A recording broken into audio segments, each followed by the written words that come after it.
우리 함께 하나님의 말씀 함께 보시겠습니다. 신약 성경 누가복음, 마태, 마가 복음 다음에 있는 세 번째 복음서 누가복음 9장 18절로 27절까지 제가 공독해 드리겠습니다.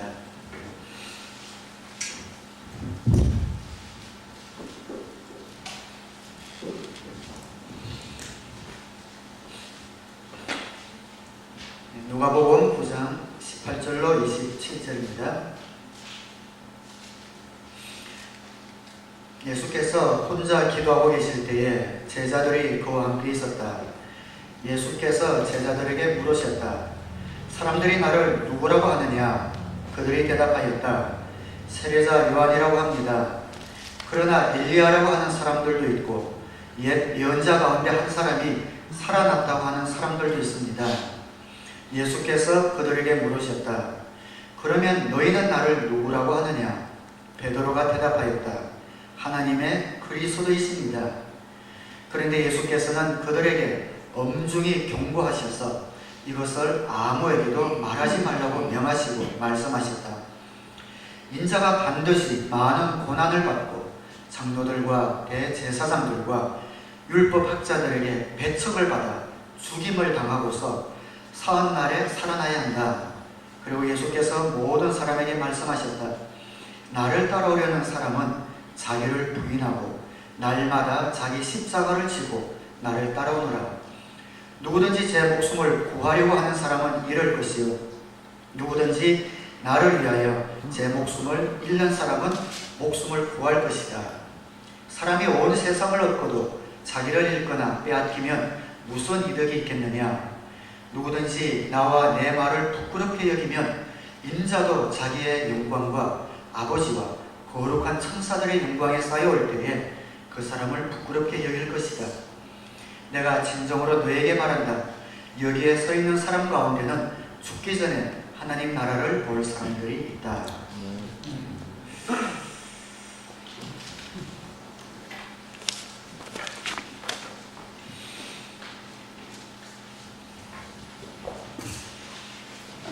우리는 인생을 살면서 많은 선택을 합니다. 보통 그런 선택들을 보면 지금 내가 고난을 겪고서 나중에 영광을 누릴 것인가, 아니면 지금 고난이 너무 힘들어서 나중에 영광을 포기하고서라도 지금 고난도 피해버릴 것인가, 이런 식의 선택이 많지요. 우리 자녀들이 대학 입시를 앞두고 내가 지금 고생을 하더라도 잠을 좀 못 자더라도 나중에 내가 원하는 대학에 들어갈 것인가, 아니면 어떤 대학에 들어가든지 개의치 않고 지금 편하게 놀 건가, 그런 선택을 합니다. 다이어트를 하시는 분들도 내가 지금 먹고 싶은 것 좀 참고 나중에 몸이 건강해지는 그 영광을 바랄 것인가, 귀찮다, 그 영광을 포기하고서라도 정말 먹고 싶은 건 마음대로 먹고 편하게 지낼 것인가, 그런 선택을 하며 살아가지요. 그런데 내가 고난을 선택하고 나중에 영광을 누리겠다, 이런 것은 입학이나 건강의 문제지만 죽고 사는 선택이 우리에게 있습니다. 내가 어떤 것을 선택했는가를 따라서 내가 죽은 다음에 영원한 천국에서 영생을 누릴 것인가, 영원한 지옥에서 영생을 누릴 것인가 하는 이런 중요한 선택에 대해서 오늘 본문을 통해 예수님이 우리에게 말씀해 주고 있습니다. 본문 18절에 보면 예수께서 혼자 기도하고 계실 때에 제자들이 그와 함께 있었다. 예수께서 제자들에게 물으셨다. 사람들이 나를 누구라고 하느냐? 제자들은 지금 방방곡곡에 흩어져서 전도 여행을 하고 막 돌아왔습니다. 그래서 예수님이 누구라고 하던가에 대한 많은 소문들을 듣고 지금 왔습니다. 그래서 예수님께서 물어보시는 거죠. 그들이 대답하였다. 세례자 요한이라고 합니다. 그러나 엘리야라고 하는 사람들도 있고 옛 예언자 가운데 한 사람이 살아났다고 하는 사람들도 있습니다.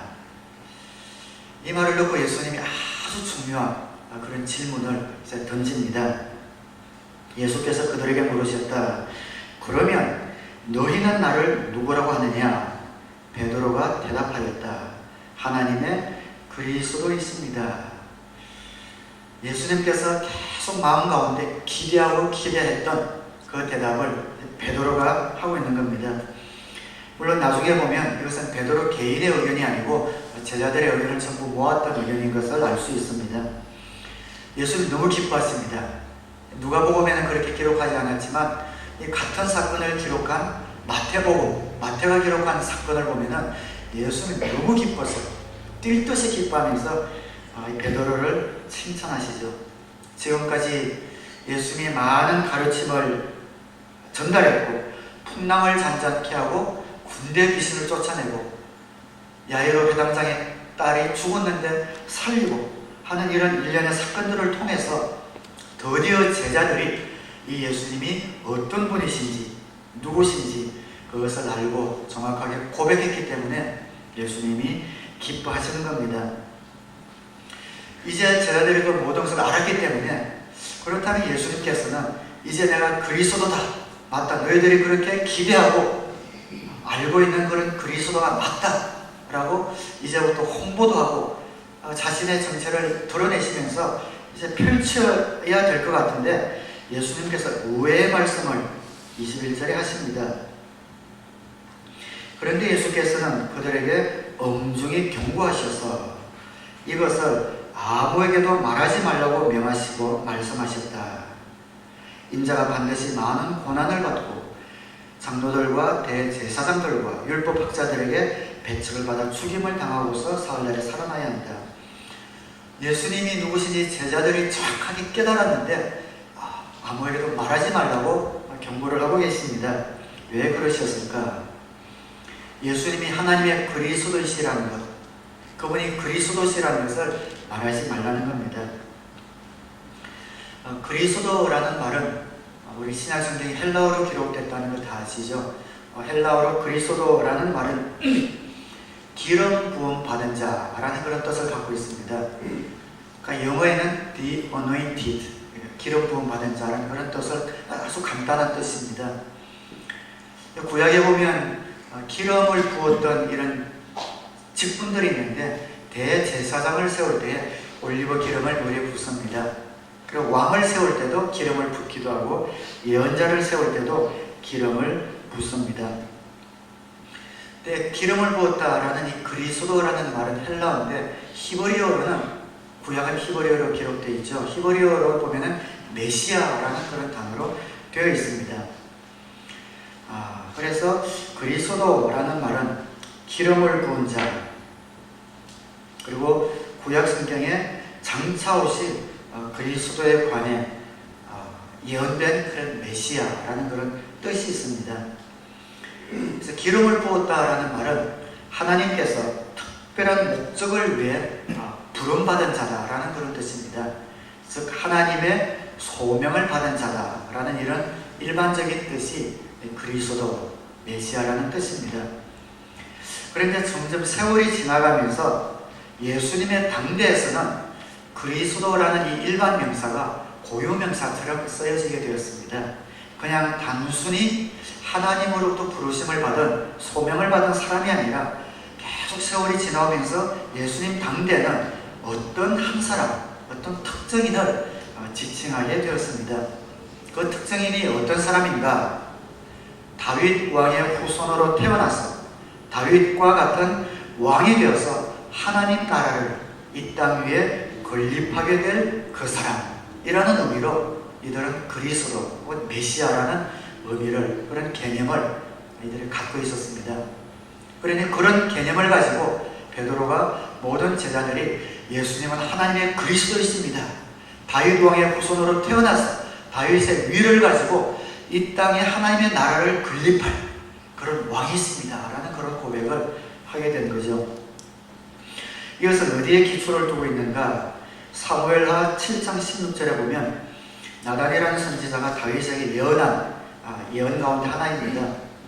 내 집과 내 나라가 내 앞에서 영원히 이어갈 것이며 내 왕위가 영원히 튼튼하게 서 있을 것이다.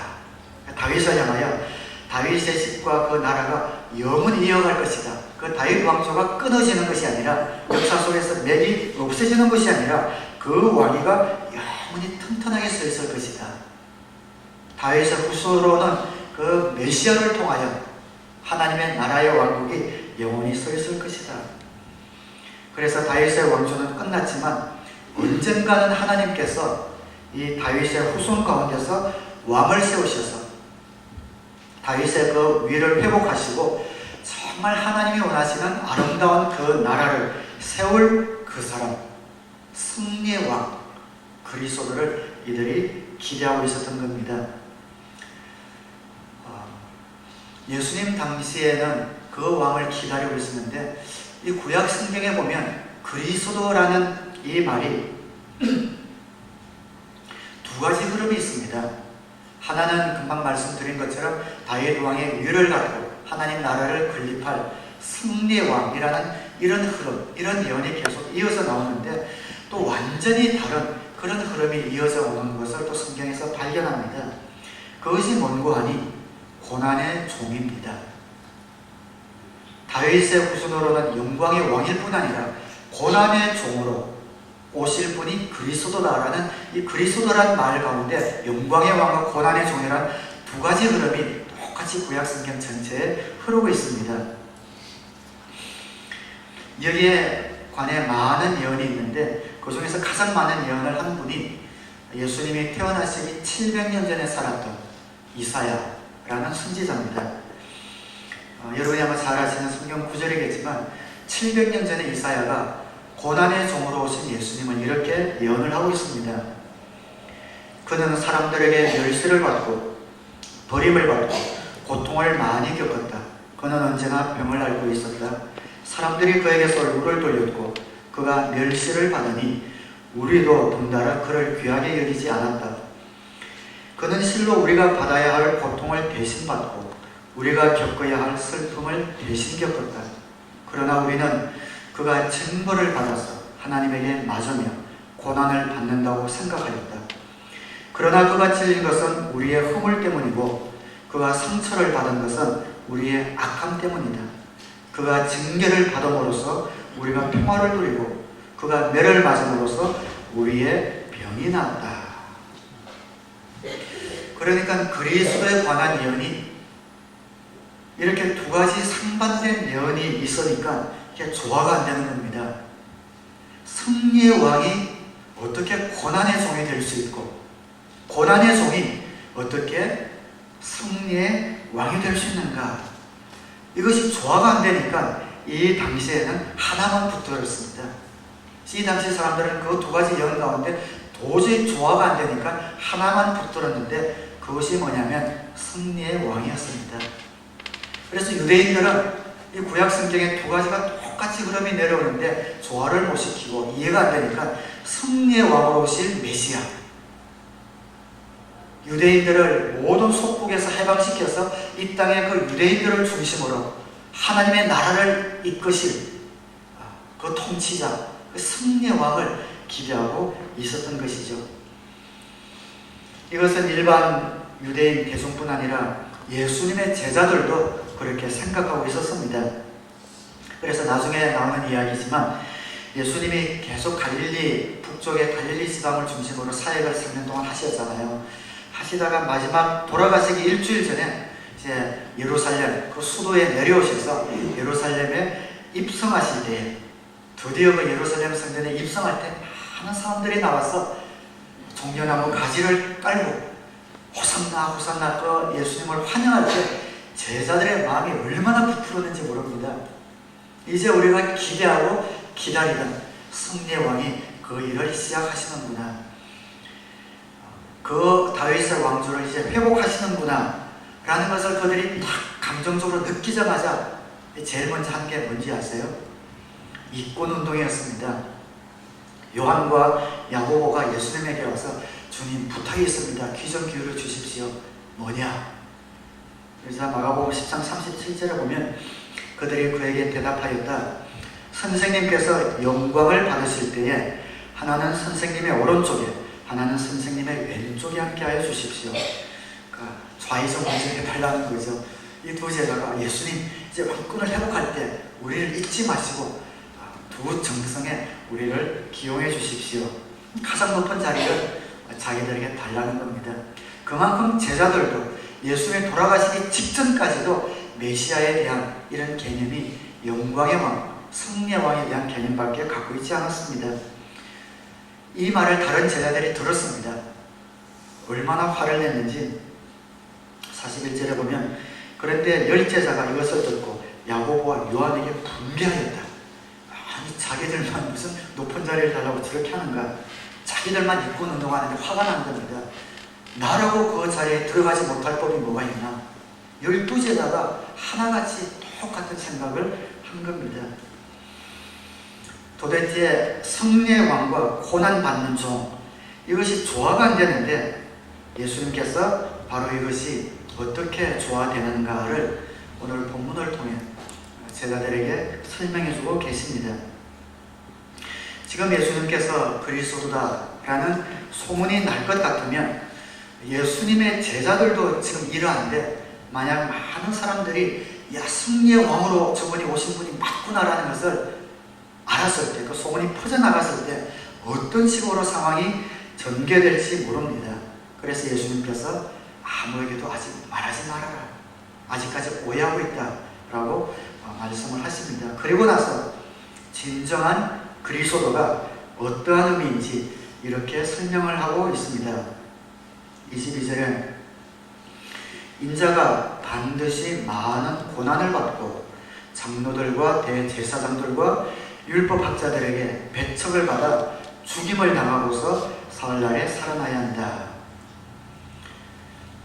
얘들아, 고난의 종과 영광의 왕이 어떻게 조화가 되는지 아니? 이 영광, 승리의 왕, 이 예언이 나한테 다 이루어지기 위해서는 내가 먼저 고난을 받아야 돼. 내가 고난을 받고 장로들과 율법학자들에게 배척을 받아 죽임을 당할 거야. 그러나 그것이 끝이 아니야. 그 다음에 비로소 내가 진정한 승리의 왕이 될 거야. 왜냐하면 죽음을 이기고 내가 사흘 만에 다시 살아나기 때문이지. 그때 비로소 내가 승리의 왕이 되는 거야 라는 말씀을 여기 하고 계십니다. 이 말씀을 하실 때 제자들은 굉장히 큰 충격을 받았습니다. 이 두 가지가 다 엄청난 충격이었습니다. 예수님이 고난을 받으신다. 승리의 왕으로 오신 이분이 어떻게 고난을 받으실 수 있고 어떻게 죽임을 당하실 수 있는가, 그리고 어떻게 또 살아날 수 있는가, 도저히 이해가 안 되는 말입니다. 저와 여러분은 성경을 통해서 예수님의 고난이라든지 십자가의 죽음이라든지 사흘 만에 부활하신 것을 많이 들었기 때문에 익숙하죠. 자연스럽게 받아들일 수 있지만 이들에게는 상상할 수 없는 그런 것이었습니다. 우리는 너무 쉽게 옛날 사람들은 죽었다 살아난다는 것을 우리보다 쉽게 믿을 것이다 생각하는데 오히려 반대입니다. 여기 장례 문화도 그렇죠. 이게 죽음과 격리가 되잖아요. 모든 것을 장례식장에서 다 염을 하고 해서 하잖아요. 그런데 옛날에는 그 죽음과 같이 있었습니다. 죽으면은 그 집에서 전부 장례 준비를 다 했기 때문에 죽음과 더 밀접한 그런 문화를 갖고 있었습니다. 사흘만 지나도 그 죽은 시신에서 냄새가 난다는 것을 이들은 매일 경험했던 사람입니다. 근데 자기들과 함께 지나던 죽어 있는 그 시신에서 냄새가 나면서 직접 나탔던 이런 사람들이 그 시신이 살아난다는 것은 지금보다 더 믿기 어려운 그런 시대였습니다. 그래서 예수님께서 내가 죽었다가 다시 살아난다는 부활 얘기를 했지만 그들은 도저히 믿을 수가 없었습니다. 예수님이 뒤에 두 번이나도 부활 이야기를 했지만 그들은 믿지 못했고, 예수님이 돌아가셨을 때는 다시 살아나시리라는 기대가 아예 없었기 때문에 뿔뿔이 흩어지고 말았잖아요. 그리고 여인들이 먼저 예수님을 만나서 제자들에게 가서 예수님이 정말 살아나셨습니다 라고 소식을 전했지만 그 말조차도 이들이 믿지 못했습니다.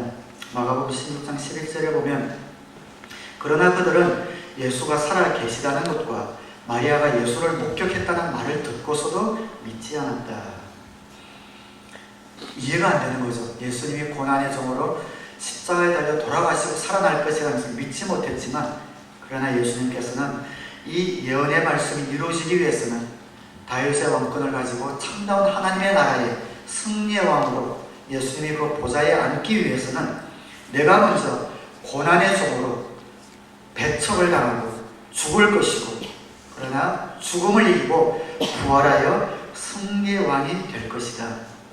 이런 영광이 있기 위해서는 반드시 고난이 선행되어야 한다 라는 것을 오늘 본문을 통해 말씀하고 있습니다. 예수님은 고난의 종 그리고 승리의 왕 그 예언을 다 이루셨다면, 그렇다면 그를 따르는 제자들은 어떻게 해야 될 것인가에 대해서 예수님이 말씀을 하시죠. 너희들도 이 영광에 동참하기 위해서는 고난이 선행되어야 한다는 겁니다. 그 영광을 누리기 위해서는 너희들도 고난을 통과해야 한다는 겁니다. 23절에 그리고 예수께서 모든 사람에게 말씀하셨다. 나를 따라오려는 사람은 자기를 부인하고 날마다 자기 십자가를 지고 나를 따라오너라. 예수님의 제자가 되려면, 너희가 내 제자가 되려면 두 가지가 있어야 한다. 자기를 부인해야 하고 자기 십자가를 지고 나를 쫓아와야 한다. 이것이 12제자뿐 아니라 저와 여러분이 예수 그리스도의 제자로 살아가야 하는 두 가지 조건입니다. 자기를 부인하고 십자가를 지고 주님을 쫓아가는 겁니다. 자기를 부인한다는 것은 뭔가? 잘못된 그림은 금욕주의를 그리면 잘못된 그림입니다. 어떤 기쁨이나 웃음이나 즐거움이나 이런 것들 전부 다 내고 나를 부인하고 나를 고난에 밀어넣어서 끙끙거리며 쫓아가는 것을 자기를 부인한다고 이야기하지 않습니다. 하나님은 우리에게 좋은 것을 보면 누리고 싶은 그런 욕망을 우리 가운데 주셨습니다. 하나님이 우리에게 주신 그런 모든 감정들, 욕망들은 선한 것입니다. 그러나 죄된 세상에서 그 선한 욕망이 잘못 사용되어져서 오히려 상처를 주고 파괴되고 죄가 되는 것 뿐입니다. 그래서 자기를 부인한다라는 말은 그런 금욕주의를 말하는 것이 아닙니다. 자기를 부인한다는 것은 자기의 뜻과 계획을 내려놓고 자기의 욕심과 욕망을 위해 사는 것을 포기하는 것을 말합니다. 이제는 내가 나의 꿈과 나의 계획 대신에 하나님의 계획을 위해 살고 자기의 욕망을 따라 사는 것이 아니라 하나님의 뜻을 위해 사는 것을 자기를 부인한다고 이야기합니다. 여러분, 이것은 굉장히 중요합니다.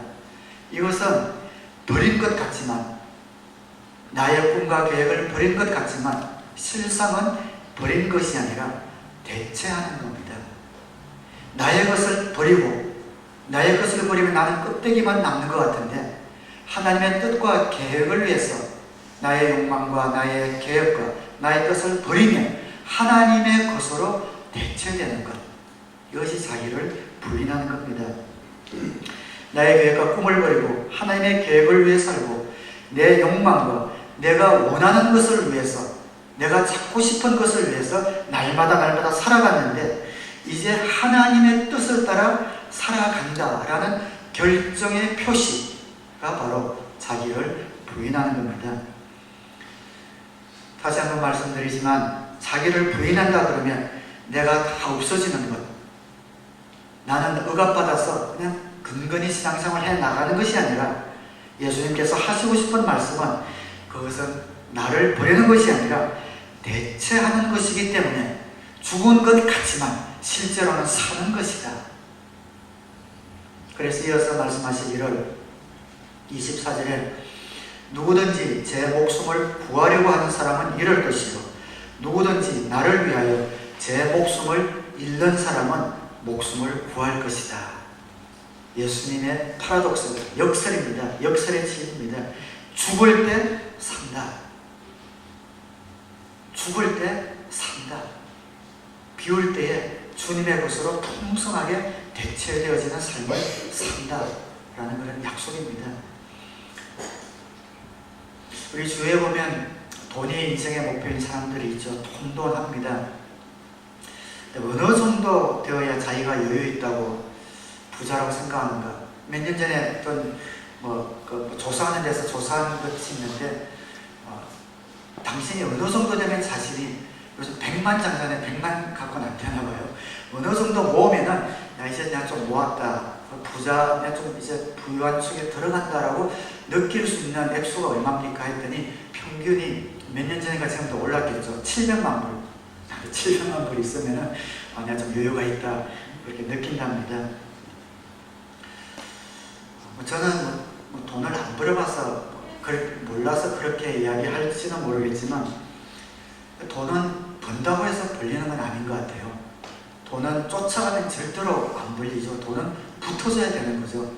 사업 같은 거 해본 적은 없지만 맞는 것 같아요. 돈은 벌려고 해서 벌리는 게 아니라 붙어줘야 되는 것 같습니다.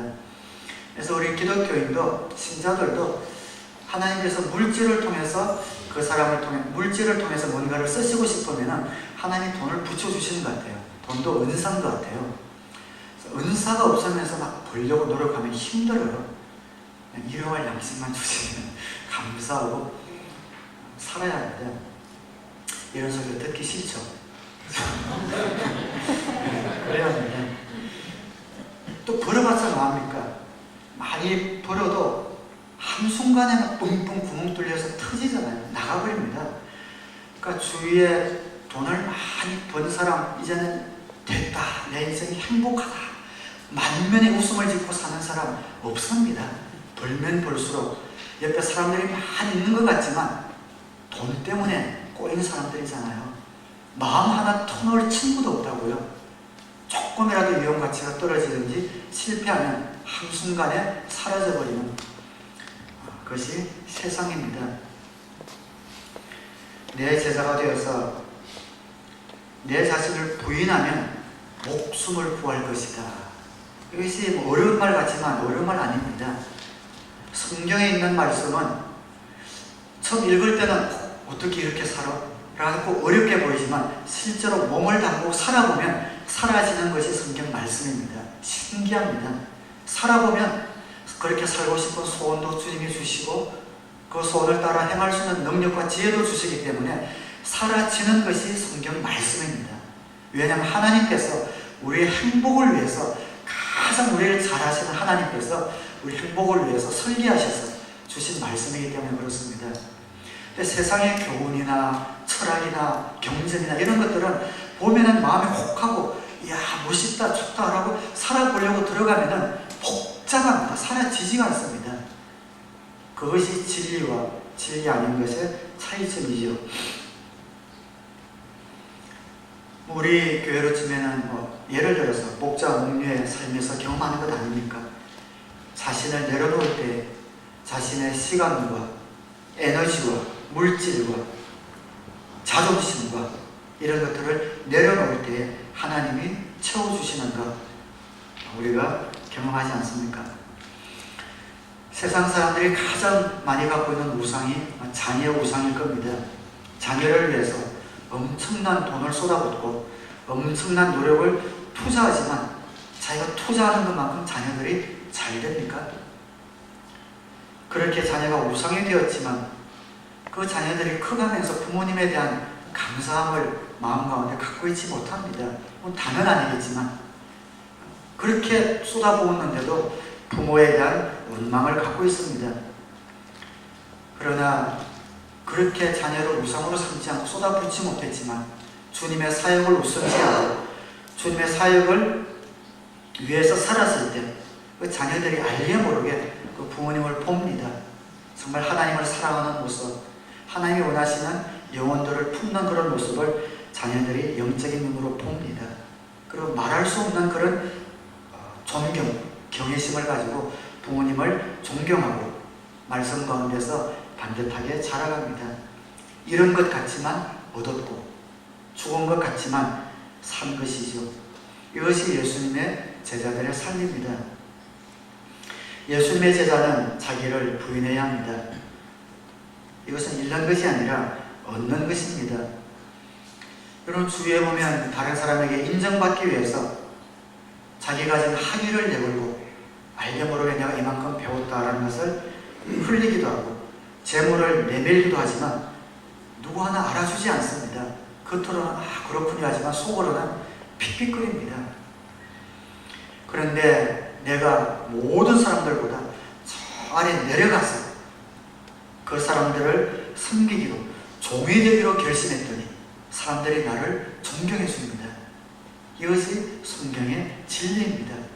누구든지 높아지러 가면 낮아지고 낮아지러 가면 높아지라고 하는 성경의 진리입니다.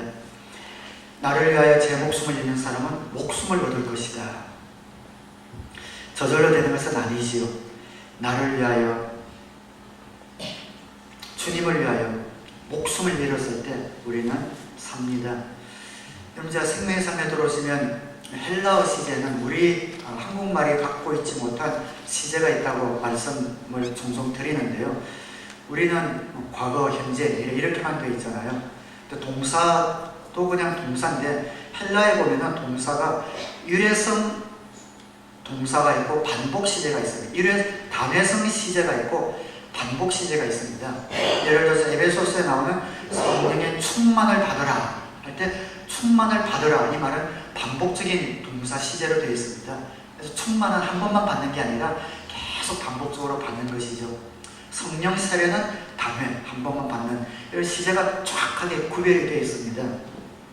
근데 여기서 자기를 부인하라라는 이 부인하라고 하는 동사는 일회성 시제입니다. 반복 시제가 아니라 단회성 시제예요. 자기를 부인하고 하는 것은 일회입니다. 즉 결단과 선택을 이야기하는 겁니다. 딱 결단하는 거죠. 나는 하나님의 뜻을 위해 살겠다 라고 딱 선택하는 것, 그것이 바로 자기를 부인하는 겁니다. 사람이 온 세상을 얻고도 자기를 잃거나 빼앗기면 무슨 소용이 있겠는가. 성공하고 자녀도 잘 되고 우리 가정도 행복하게 만들어졌다고 칩시다. 그렇게 쌓아놓고도 영생을 잃는다면 무슨 소용이 있겠는가. 영원히 사는 그 영생을 위해서 선택하라는 겁니다. 내가 지금 고난을 선택하고 영광을 얻겠는가, 아니면 지금 영광을 선택하고 영원한 멸망에 빠질 것인가. 많은 크리스찬들이 잘못된 그림을 갖고 있습니다. 예수를 믿어주는 겁니다. 그래서 마치 예수를 믿으면 억압당하는 것 같고 내 자유가 결박당하는 것 같고 손해보는 것 같고 세상에 나고자가 될 것 같은 이런 분들, 그런 분들은 자기를 부인하지 않으면 주님의 제자로서의 풍성함을 누릴 수 없습니다. 그래서 결단하라는 겁니다. 또 예수를 믿는다고 하면서도 아직도 세상과 교회에 양다리를 걸치고 있는 분들, 더 세게 결심해야 합니다. 세상도 섬기고 하나님도 섬기는 것은 불가능합니다. 주님도 섬기고 세상의 재미도 함께 누리는 것 불가능합니다. 마음을 정해야 합니다. 죽기를 결심해서 살리시는 하나님의 능력을 체험할 수 있는, 내가 버렸을 때 풍요해지는 하나님의 능력을 누리시는 저와 여러분 되시기를 주님의 이름으로 축원합니다. 예수님의 제자가 된다는 것은 자기를 부인하는 것뿐 아니라 십자가를 지는 겁니다. 십자가는 이때 2000년 전 로마 시대에 있었던 실제적인 사형 방법이었죠. 역사를 보면 아프리카 어디에서 도입한 그런 사형 방법이라고 해요. 가장 흉악범을 처참하고 비참하게 죽이는 인류 역사상 가장 비참한 처형 방법입니다. 사형 선고, 십자가 사형 선고를 딱 받으면 거기에서 그 사형 집행이 이루어지는 곳까지 자기가 달릴 십자가를 자기가 지고 가게 되어 있습니다. 그래서 그 모든 도시 길이를 지날 때에 모였던 많은 사람들이 저 흉악범, 저 집안이 어떤 집안인가 하면서 모두에게 멸시와 경멸을 받게 하는 그런 사형 방법입니다. 십자가를 지고 가는 사람을 보면 저 사람은 이 사회에서 영원히 격리되어야 할 사람. 그래서 십자가를 진다라는 의미는 세상의 배척을 의미합니다. 세상으로부터 완전히 격리되는 배척받는 것을 십자가를 지는 삶이라고 의미합니다. 그래서 우리가 십자가를 지는 삶을 산다라는 말은 그럼 무엇인가? 세상의 배척을 예상하며 살아가는 겁니다. 물론 여기서 매일이라는 단어가 있음에도 불구하고 십자가를 진다라는 이 동사는 또 단회성입니다. 한번 결단하라는 겁니다. 세상에 배척이 있다고 하더라도 나는 하나님의 뜻과 소원을 위해서 살겠다고 결단하는 겁니다. 결단하고 매일매일 그 삶을 살아가라는 겁니다. 십자가를 내가 딱 지고 이 세상의 배척을 감수하겠다. 딱 결심하라는 것이죠. 마음을 정하고 방향을 정하는 겁니다. 나를 따라오라 할 때 따라오는 것은 물론 반복입니다. 계속 따라가야 합니다. 오늘도 따라가고 내일도 따라가고 계속 따라가는 겁니다. 따라가는 것은 반복이에요. 그러나 십자가를 지겠다라는 것은 단회성입니다. 세상의 배척을 감수하고라도 나는 내 십자가를 지겠다 결심하라는 겁니다. 선택하라는 겁니다. 서두에서 말씀드린 것처럼 입시라든지 다이어트라든지 건강에 관한 선택은 혹시 실패해도 it's okay, 괜찮아요. 그러나 죽고 사는 문제에 대한 선택이 있는데 바로 이런 선택입니다. 자기를 부인하는 것, 십자가를 지는 것. 이것은 죽고 사는 문제, 영생에까지 이어지는 그런 선택입니다. 우리 예수 믿는 사람은 세상에 미움을 받게 되어 있습니다. 예수님을 세상이 미워했잖아요. 예수님이 이 땅에 오셔서 잘못한 게 하나도 없으셨습니다. 병자들을 고쳐주시고 그분은 굶주리시면서도 밤늦게까지 그들을 위해서, 민중들을 위해서 온 삶을 바치신, 거짓말 한번 하신 적이 없으신 이 예수님을 세상은 미워했습니다. 죽이고 싶도록 미워했습니다. 그래서 예수님께서 돌아가시기 전에 제자들에게 이런 경고를 하십니다.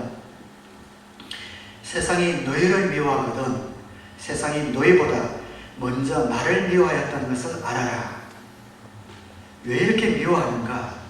19절에 너희가 세상에 속하여 있다면 세상이 너희를 자기 것으로 여겨 사랑할 것이다. 그러나 너희는 세상에 속하지 않았고 오히려 내가 너희를 세상에서 가려 뽑아냈으므로 세상이 너희를 미워하는 것이다. 사람들은 자기와 다른 것에 대한 그런 거부감이 있습니다. 동질감을 느끼기 원하지 조금 누가 다르면 눈을 흘리거나 도려내거나 거부감을 가지게 되죠. 이 세상은 주님이 이 땅에 오셔서 심판하시기 전까지는 사단이 지배하는 악한 세상입니다. 이런 악한 세상에 하나님의 백성이 살 것 같으면 그 하나님의 백성은 세상을 보는 눈과 가치관이 다릅니다. 그러니 세상이 미워할 수밖에 없습니다. 다른 우주관과 다른 세계관과 다른 가치관을 가지고 악한 세상 가운데서 살아가기 때문에 이 세상은 그 하나님의 백성들을 도려낼 수밖에 없고 그 백성이 그들 가운데 있으면 껄끄럽고 거추장스럽고 거부감을 느낄 수밖에 없는 겁니다. 그래서 우리 예수 믿는 사람과 세상과의 관계는 뭔가? 그럼 어떻게 돼야 되는가? 우리 예수 믿는 사람들은 세상 사람들에게 존경을 받아야 합니다. 그러나 편하지 않은 존재가 되어야 합니다. 그들로부터 존경은 받지만 그들이 우리를 볼 때 편하지 않는 존재입니다. 왜 편하지 않는가? 다르기 때문에, 다른 가치관을 갖고 있기 때문에 거부감을 느끼는 것이 당연합니다. 그래서 편할 수가 없습니다. 요한복음 3장 19절에 심판을 받았다고 하는 것은 빛이 세상에 들어왔지만 사람들이 자기들의 행위가 악함으로 빛보다 어둠을 더 좋아하였다는 것을 뜻한다. 빛이 있으면 어둠이 노출되잖아요. 이것이 싫은 겁니다. 생명과 빛과 길 되신 그 주님의 생명이 우리 가운데 있고 그 생명의 빛이 반사되어서 이 땅 가운데 살아가는 하나님의 백성들이 어둠 가운데, 악한 가운데 있는 이 사람들에게는 거북한 겁니다. 그래서 예수 믿고 침례받고 하나님의 자녀가 되어서 우리 생명의 삶을 바치고 이러면은 우리의 헌신의 영역은 세 군데가 있습니다. 가정과 교회와 우리 직장도 우리의 헌신의 영역입니다. 하나님의 뜻을 따라 살아야 됩니다 라는 것을 배우지요. 그래서 직장에 가서 이 직장도 나의 헌신의 영역이구나, 정말 누가 보나는구나, 성실하게 하나님 앞에서 일하는 것처럼 그렇게 말씀 붙들고 직장 생활하면은 주위에서 싫어하지요. 혼자 잘났네, 대강 이러면서 싫어합니다. 왜 그런가? 크리스찬은 빛에 거하기 때문에 어둠이 싫어합니다. 그냥 싫은 거예요. 그래서 우리 하나님의 백성은 존경은 받지만 세상이 거북해하는 것이 정상입니다. 크리스찬은 세상의 미움을 받아야지 세상의 경멸을 받아서는 안 됩니다. 그들과 가치관이 다르기 때문에 우리를 미워하는 것은 어쩔 수 없습니다. 그러나 세상으로부터 경멸을 받아서는 안 돼요. 근데 특별히 우리 한국교회, 미국교회도 마찬가지죠. 갈수록 세상의 손가락질을 받고 경멸을 받고 있습니다. 교회가, 기독교인이 세상에 경멸을 받는 겁니다. 그런데 할 말이 없습니다. 너희들도 예수 믿는다는 것 하나 빼고는 우리와 다를 게 뭐냐? 우리와 똑같은 성공주의, 우리와 똑같은 금전주의, 우리와 똑같은 권위주의, 그렇게 살아가면서 예수 이름으로 기도하는 것 외에는 우리가 다른 게 뭐냐? 경멸합니다. 할 말이 없는 거예요. 그렇게 살아가니까. 하나님이 우리에게 주신 가치관과 세계관을 벗어 던져버리고 섞여서 살아가니까 미움을 받아야 할 하나님의 자녀들이 세상에 경멸을 받고 있습니다. 그래가지고 뭐 예수 믿는다 제보 그러냐? 사랑하는 여러분, 예수 믿는 사람들은 세상과 다르기 때문에 미움을 받아야지 경멸을 받아서는 안 됩니다.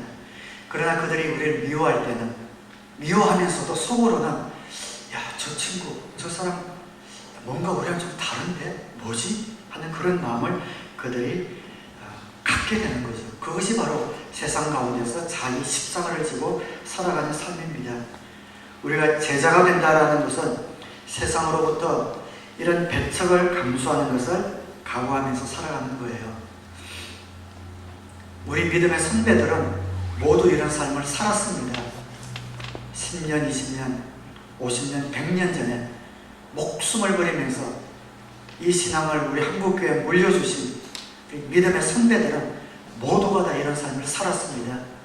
날마다 자기를 부인하고 자기 십자가를 지면서 살아가는 그런 삶을 살았습니다. 20세기 초반에는 예수 믿었던 우리 선배들, 어떻게 양반하고 상놈이 한자리에서 예배를 드리냐, 우리 족보에서 파낸다, 이런 비난을 받았습니다. 주일이라고 일을 안 한다니, 이런 양치 같은 놈들이 있냐 비난을 받았습니다. 제사상에 절을 하지 않다니 너희들은 조상도 없냐 라고 욕을 먹었습니다.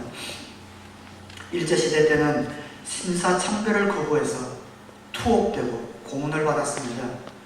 6.25 때는 있지도 않은 하나님을 믿다고 하면서 사람들을 현혹시킨다고 미제국주의의 앞잡이 노릇을 한다고 체포되어 총살당하고 순교당했습니다.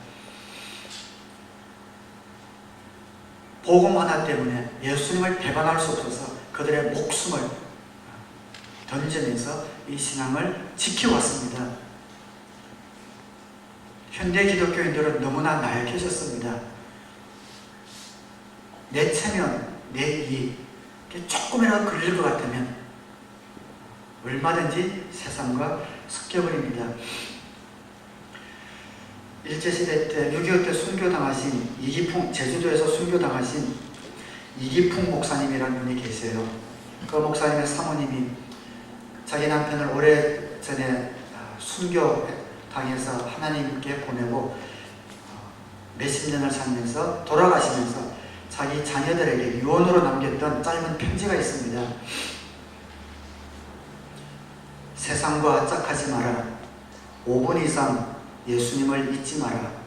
열심히 교회 봉사를 하라. 주의 종은 하나님 다음가는 분이시라. 주의 종의 가슴을 아프게 하지 마라.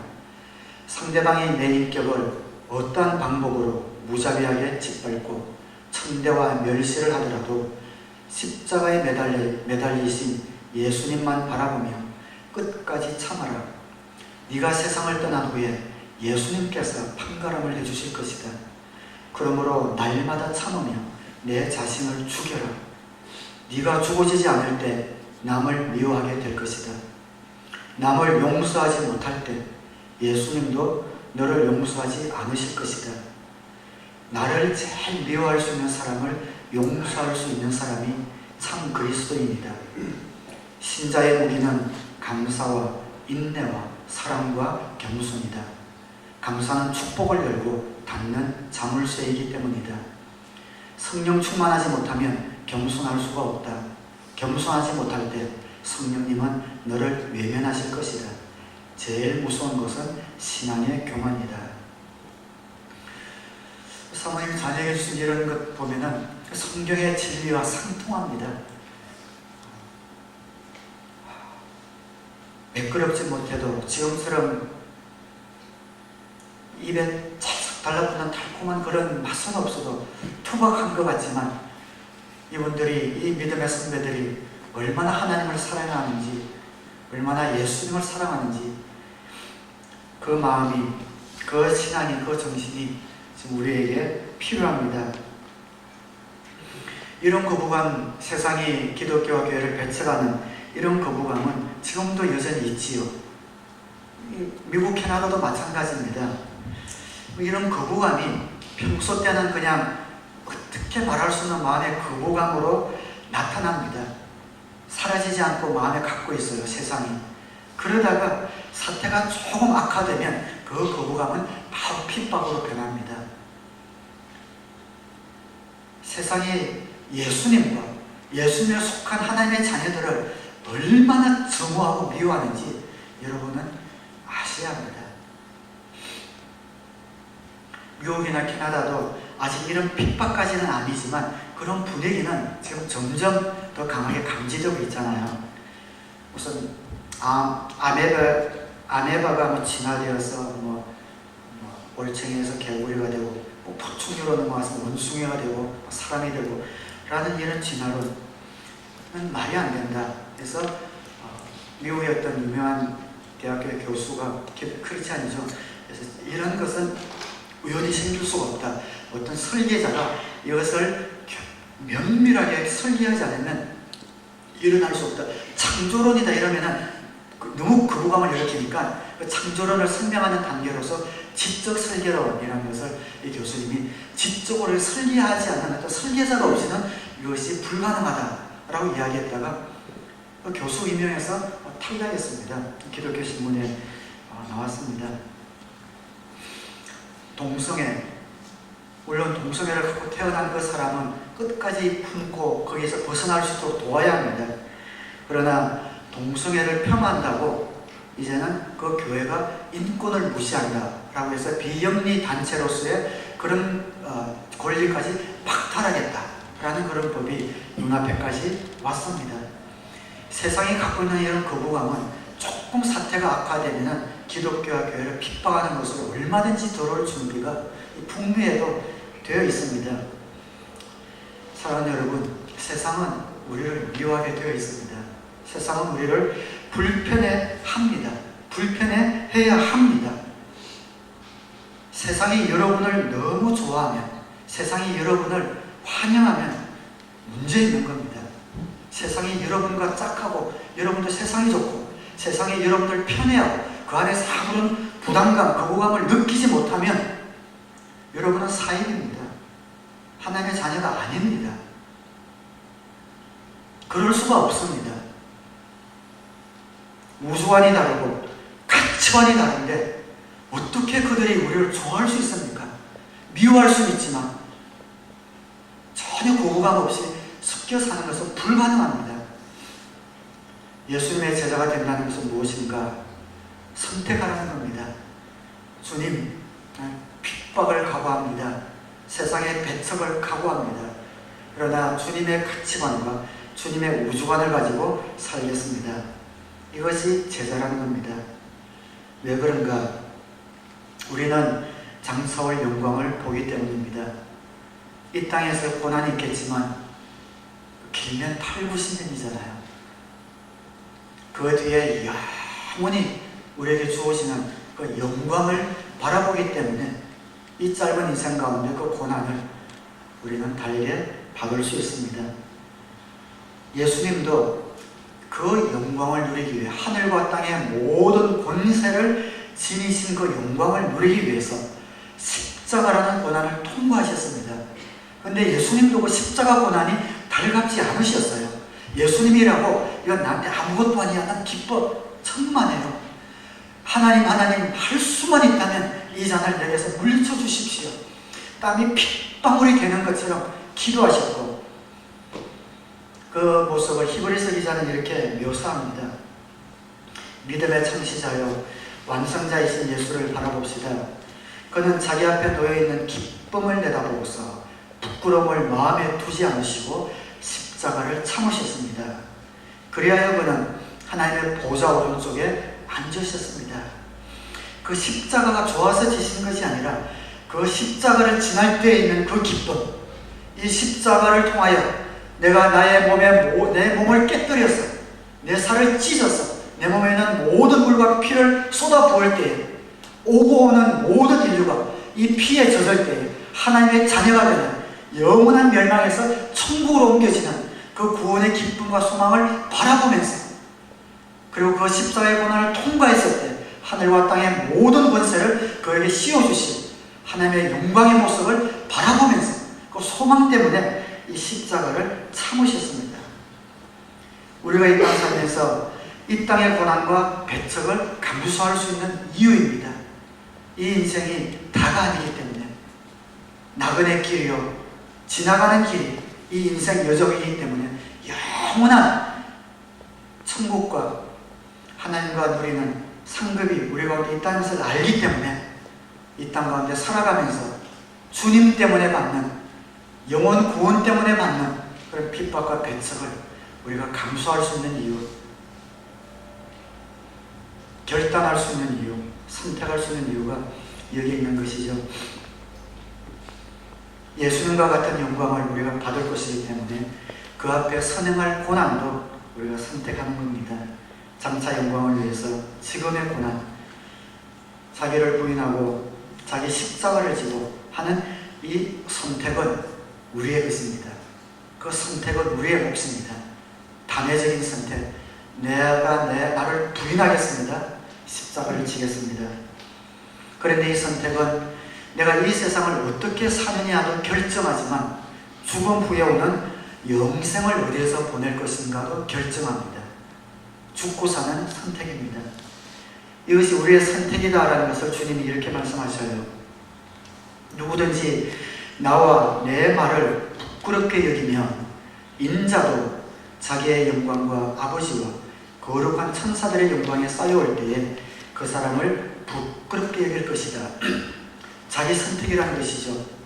말을 바꾸면 내가 이런 배척 가운데서도 내가 예수님을 나의 주라고 고백을 하고 이런 고난을 각오했을 때에 예수님께서 오셔서 우리를 내가 주님을 주님으로 고백했을 때에 너도 나의 자녀다 라고 주님께서 고백해 주시고 우리를 환영해 주시겠다는 겁니다. 우리의 선택이라는 겁니다. 핍박 앞에서 배척 앞에서도 예수님을 주라고 고백하고 예수님의 주님 되심을 인정할 때에 주님께서도 우리를 부끄럽게 여기지 아니하시고 하나님과 천사들 앞에서 우리를 인정해 주시겠다는 겁니다. 이런 고백을 하고 주님으로부터 이런 고백과 이런 환영을 받은 대표적인 인물이 성경에 나오지요. 사도행전에 스데반이라는 집사님이 나옵니다. 스데반은 젊은 사람이었는데 예루살렘에 처음 교회가 생겼을 때 유대교를 신봉하는 사람들과 논쟁이 붙어요.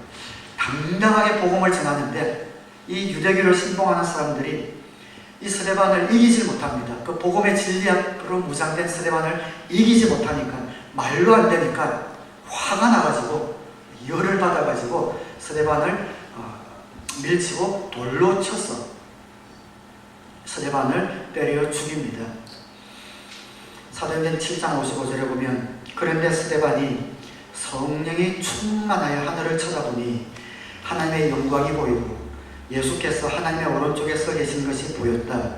그래서 그는 보십시오, 하늘이 열려있고 하나님의 오른쪽에 인자가 서 계신 것이 보입니다 하고 말하였다. 임종하는 분들 보면, 이제 설교 거의 결론 부분입니다. 임종하는 분들 보면 마지막 임종할 때는 하나님이 영적인 눈을 좀 확장시켜 주시는 것 같아요. 영적인 세계를 보여주시는 것 같아요. 우리 눈은 지금 물질 세계는 우리 가시 세계만 보이잖아요. 가시 세계를 볼 수 있는 우리 눈의 주파 광선이 정해져 있고, 우리 눈이 볼 수 있는 주파수보다 높으면은 적외선 안경을 써야 되고, 낮으면은 자외선 바뀌었나요? 바뀌었나요? 높으면 자외선, 낮으면 적외선 안경을 써야 되죠. 우리 눈으로 볼 수 없습니다. 깜깜한 동굴에 들어가면은 아무것도 안 보이죠. 근데 적외선 안경을 탁 쓰면은 다 보입니다. 동굴에 그저 박쥐가 붙어있는 것보다 다 보이잖아요. 그것처럼 우리 눈이 반응할 수 있는 주파수가 있는데, 이 주파수가 좀 더 길어질 것 같으면 그런 것들이 보이는 것처럼, 우리가 죽기 전에 하나님이 우리의 어떤 가시세계로 볼 수 있는 눈을 확장시켜 주셔서 영적 세계를 볼 수 있도록 시야를 넓혀주시는 것 같아요. 그때는 천사도 보기도 하고, 저희 할아버지도 돌아가실 때에 마침 제 아버지가 임종 때 바로 옆에 있었습니다. 돌아가실 것 같더래요. 그래서 아버지 하늘의 영광이 보이시니까 천사들이 지금 오고 있다 이러시더래요. 그래서 아버지 천국에서 만나 뵙시다 하고 인사하고 그대로 이제 임종하셨습니다. 어떤 것들을 임종할 때 한번 보여주시는 것 같아요. 그러니까 성경에 보면 스데반이 그런 경험을 합니다. 돌에 맞아 죽기 전에 하늘을 바라보는데 영적인 눈이 열려서